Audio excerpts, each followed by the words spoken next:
So, hello guys. We are here at Dublin City. Naghanap kami ng masarap na milk tea. And here, napadpad kami sa may malapit sa Temple Bar.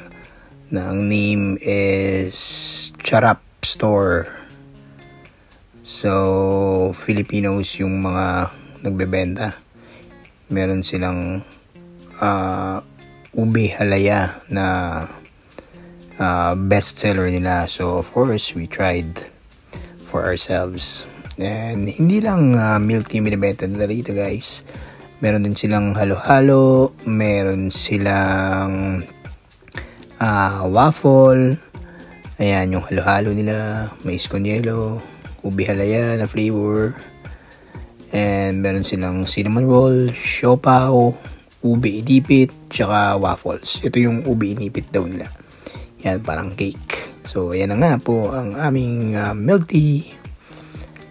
Ayan na, mukhang masarap talaga. Ayan, no? Mukhang hindi tinipid. Yan, ang ganda ng color. Purple na purple. Tapos, ang maganda dyan, yung, ano niya, yung, ano bang tawag doon, yung pearl, is libre na. Tapos, may kasama pa siyang cream cheese. At ayan na nga po, si Curly. Ayan na, hawak niya na, excited na yan. Talagang natatakam na raw siya at nalalasahan na niya yan. Ito yan, model muna sa labas. Tuntua yung bata. Nakalug-kulog pa. So, ayan na. Dito nga pala sa Anglesey Street, Temple Bar. Ayan yung Temple Bar sa kanto. Then, this restaurant. Then, nabok lang po ng konti. Then, ayan na. Dito nga kami pala pumesto, yung parang street na upuan dyan. Yan, kalog-kalog muna bago inumin. Ayun yung namumuo pa yung ube talaga, tsaka yung cream cheese, kita-kita. Ayan, and ayan, subukan na.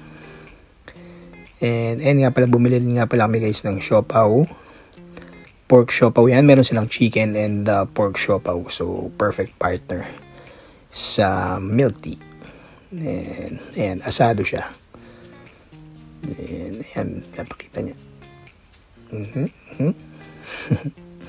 Excited na kumain. And ayan nga po, dapat daw sakto sa ilong. Bug, yun. Hindi tinamaan yung ilong. So ayan nga, first time niya dami ito try yung ube halaya na milk tea. Then said na masarap daw talaga, malasa. Then talaga namang malasa nga naman talaga pagtikim namin. Ano siya, creamy siya sa loob, creamy. And yan nga pala siya sa Charap. Then ayan, pasyal muna kami.